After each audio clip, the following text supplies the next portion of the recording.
Welcome ladies and gents, Chris Andre here. You can find me at BetBoxing on Twitter. Of course, you can subscribe to the channel. Let's talk boxing. Let's talk about a very contentious topic that has blown up in the sport this week, and that is that of PEDs.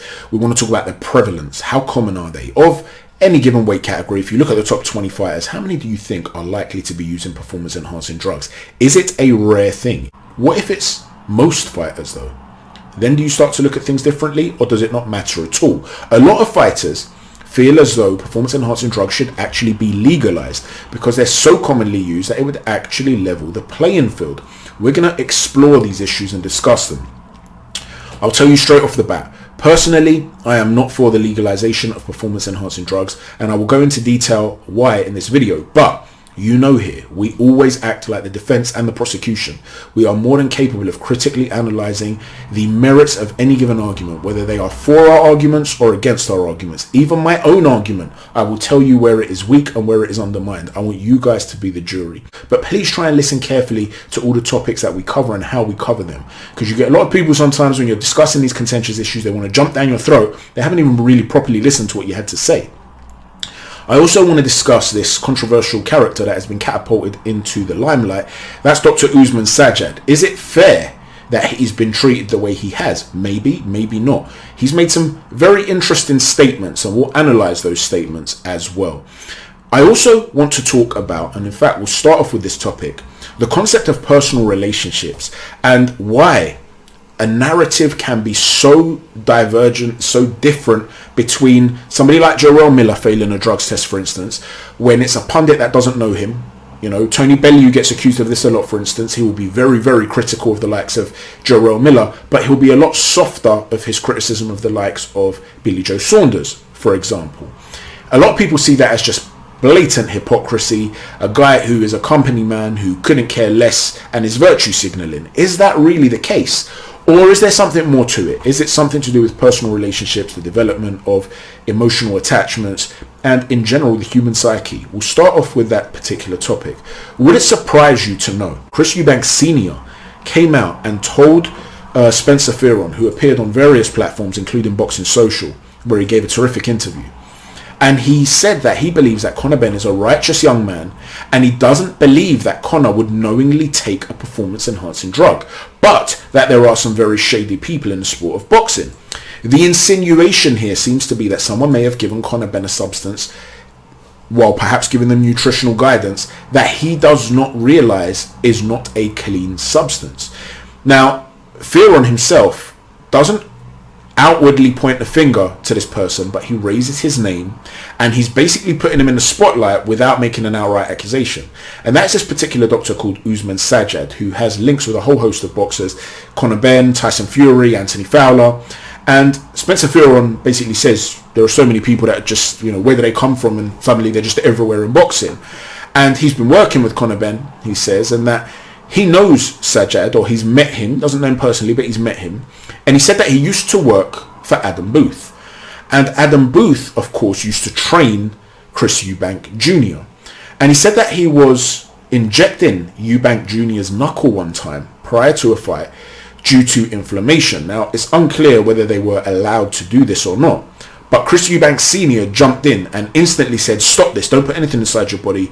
If you don't know what it is, no matter who it is, no matter if it's an authority figure, you don't just instantly trust people, you don't do this. Now, clearly, Sr. seems to have that element of paranoia about him, and I share that, to be honest with you. And I know that I share that because of certain sort of scenes that I see in boxing. When Alexander Usyk beat Derek Chisora and he went to his dressing room post-fight, Chisora graciously brought in some burgers and gave him a burger, and, you know, let's have a little meal together, so to speak, to celebrate. The first thing I was thinking when I saw that is, are you mad? I would have suddenly developed a gluten intolerance. I ain't trusting that. No offense to Dale, but I'm not taking anything to eat from a rival opponent. Tyson Fury was once thirsty and he turned to Andy Lee and he asked for a bottle of water, and Andy Lee brought it to him, but the lid was open or loose. And Fury said, where'd you get this from? This is at the post-fight press conference. And Andy Lee pointed somewhere. I think he pointed to a table. It might have been those scenarios where you've got like a whole bunch of bottles of waters for the guests there, the journalists, whoever's in the building. And Fury said, no, take it back. He wasn't going to risk ingesting something.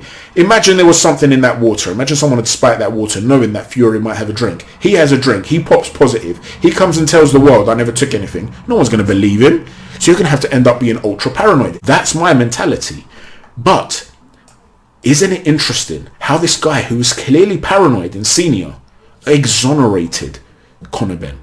This young man is righteous. I believe he's innocent. You had Ricky Hatton come out and tell Rob Tebbert, I trust Conor Benn is innocent. I don't believe he did this. I don't know how it got there. We all want answers, but I don't believe he's the sort of guy that would cheat. Tony Sims released a statement to say how he's never had any fighter of his fail in any way, and he's known Conor Benn for 7 years, and Eddie Hearn had said that those two practically live together. They love each other. It's like father and son type of thing, I guess. They're practically together all the time. So why do these people all have an instant opinion that Conor Benn is innocent? Why is it the rest of the world is saying he's blatantly cheating, but these people around him are assuming he's innocent? Even Tony Bellew. Let's wait and see what happens first. Yes, Tony did say on Twitter recently, I believe all drugs cheats should be banned for life. He did reiterate that. But there's an element of let's wait and see when it comes to Conor Benn. You don't have that when it comes to Jarrell Miller. Is that hypocrisy? Is that just guys looking to play company men or whatever? And I want to give you a couple of analogies to consider here. I want you to consider the most trustworthy person in your life. Let's say for argument's sake it's your mum. Okay, just for argument's sake. She would never ever steal from anybody. Now you are at her workplace, you work together, and you've learned that somebody has lost a wallet. Somebody has had their wallet stolen from the staff room. So all of the colleagues rush back to the staff room. You're all searching each other's jackets, under tables. Lo and behold, the wallet turns up in your mum's jacket. The entire workplace is going to look at her with suspicion. The entire workplace is going to think, what a thief that woman is. You're not going to think that. Your mind is going to go somewhere else. You're going to say, maybe someone planted it there. Right? Just like in the movie The Business. Those of you that have seen The Business, you'll know the scene that I'm talking about, a cult British gangster movie. You're going to assume that that's what happened. You're going to assume that maybe she found the wallet on the floor and she didn't want anybody else to take it. So she figured I'll put it in my jacket pocket, and then when we all get together later on in the staff break room for lunchtime, I'll ask who it belongs to. You're going to find different excuses, different explanations, because you have developed a relationship with this person. You know them. You trust them. And so sometimes it's not just the case of, yeah, they're a bunch of yes men. Yeah, that could also be the case. You may have pundits that are yes men, that are hypocrites, but you're also going to have guys where in the same way you would look at the mum that you don't know and think she's a thief, you will look at fighters you don't know and say 100% he's a drugs cheat. Whereas the people that know these people, including the rival teams like Eubank Snr, may look for an alternative explanation. Well, Spencer Fearon, by raising this prospect about Usman Sajjad, he also went on to say that people will sometimes question camps. People will be looking at the likes of Felix Cash and wondering about his body. He's a very muscular man. They'll be looking at Joe Cordina and say, you weren't known as a puncher, and now all of a sudden you're knocking people out. Well, now you start to have guilt by association. Now you're looking at Conor Benn's trainer. Now you're looking at his gym mates, which is highly unfair. Now that doesn't mean just because it's unfair that they are automatically clean and innocent. So I'm not saying you shouldn't investigate certain things. You have to try and get to the bottom of things. Of course, that is the nature of an investigation. But by having this association equates to guilt, you're opening a Pandora's box. You are engaging in some very risky behavior. And this Usman Sajjad, in my opinion, to some extent, he may not be innocent, but to some extent, a lot of it is a bit of a witch hunt. At least that's how it's coming across based on some statements that he's made. He made a statement to say in an interview, you can get around random drugs testing because between 11 p.m. and 7 a.m. they're not allowed to come to your house. So a lot of athletes take fast-acting testosterone or growth hormones. So there are always ways you can get around it. They might take a diuretic to flush out what they've been taking. Especially when you get to world level, elite level, maybe European level, they'll find every possible way of winning. And you've got to think about it. When they're out of camp, unless they're enrolled in WBC clean program all year round, random blood testing was to stop them from doping out of season. Now, a lot of people have interpreted that as a blueprint, as though he's promoting it. That's not necessarily the case. He's simply sharing knowledge of how easy it is to drugs cheat. That doesn't mean he condones it. That doesn't mean he's telling these clients what to do. It just means he knows the process and how easy it is to cheat in boxing. Now, he gave an interview as well with Quality Shot Tennis, and the video is called "They Are My Favorite Athletes to Deal With, Dr. Usman Sajjad on Working with Boxers." So you can check it out. And around the 50-minute mark or 55-minute mark, there's like a 5-6 minute period where he talks about PEDs. And he's asked by the host, how prevalent is performance enhancing drug taking in the sport of boxing? And he says, I'd say it's 80 to 90%. I want you to take that into account for a moment. 80 to 90%. And I quote retweeted this particular video and I said, microdosing, masking cycles, PED use, it's all rife. If your favourite fighters are not dirty, they've certainly faced somebody that is dirty. Wilder have admitted in the past that they only capture 2% of drugs cheats. And there was barely any testing before the 2000s. And somebody actually called me out on this and said, no, what Wilder said is that 1 to 2% of tested athletes cheat. Well, what they said is that 1.43% of tests that they carried out were positive. But at the time, they had a spokesman on TV who said they fear that they only catch as little as 2%. Obviously, I can't reference that because it was a TV interview from many years ago. But there are statistics that are readily available which show you the minuscule amount of athletes that they do actually catch in real time. If you look at their sanctioned athletes from retrospective testing, for instance, you'll see this picture. What they do, what retrospective testing was, they would take samples from Olympic athletes. So for instance, let's use the 2008 Olympics as an example. In 2008, they found 7 athletes that had failed during the Olympic Games, but they took a whole host of samples from so many athletes. They kept all those samples. And as the years passed and their testing techniques improved, they retested those samples. They also continued to look at the biological profiles of those athletes to see how their bodies typically produced various hormones and elements and things like that. Well, further to that, therefore, 10 years after the fact, they've discovered a further 65 athletes that were dirty. That's 10% that they initially caught. But let's say, for argument's sake, it's not 2% and it's 10%. That's just semantics. The fact of the matter is it's a minuscule amount. They capture a minuscule amount of drugs cheats. And I've had a lot of people that are in the industry that have favorited this tweet. One of them, of course, is Steve Kim, who is not just an American journalist who's brilliant at what he does. He's also a boxing insider. He knows a lot of the world's best boxers and trainers, but you've also got somebody like Stephen Edwards, who's a boxing trainer, professional boxing trainer. He was the trainer of Julian Williams, and Julian Williams has been in at the highest level. He's beaten Jarrett Hurd, he's beaten Ishii Smith, he's been in the ring with Jamal Charlo, he's been in the ring with Jason Rosario, and he gave an interview with the Ring magazine a number of years ago, and he said, and I quote, "You know how many people have told me to give Julian PEDs? I had at least 5 people tell me to juice him up. Swear on my kids, it's just juice him up. Everybody's doing it. You guys might as well juice the F up and win a title. He's already talented as it is. If you juice him up, he'll be a beast." That's what's going on now. I had someone tell me, man, you're crazy for not juicing. If they're not blood testing, obviously you know what's going on. Just juicing like everybody else. That's what's going on now. So you're having a top level trainer of fighters that have been at the highest levels who are favoriting the tweets of me telling you how rife it is.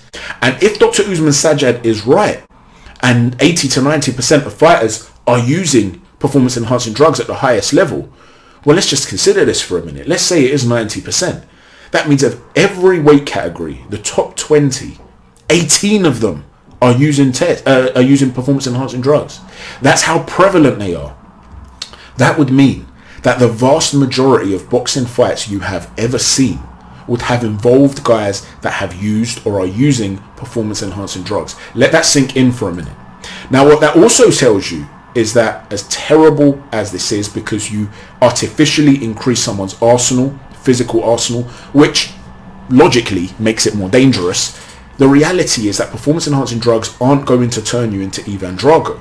And this is why a lot of people, a lot of athletes, Sonny Edwards apparently suggested this in a live that he did that I missed. He did this like what they call those open spaces on Twitter. I didn't see that, but a friend of mine did, and he told me about it. Tyson Fury back in 2015, something that Hatman pointed out in his most recent video. He was for the legalization of drugs to basically level the playing field. These people will look at fighters and they'll say they're cheating anyway. So it's not going to suddenly turn them into killers. You've got Van Heerden, you've got Granados, you've got Chris Algieri. All of them have said that they have suspicions about Conor Benn.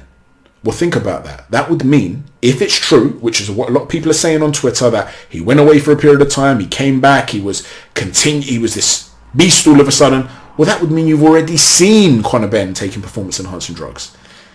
Did you believe that the Conor Benn you saw fight against Algieri or Granados would have knocked out Chris Eubank Jr.? Because if you weren't picking him to win, then obviously you didn't think he looked that deadly, so to speak.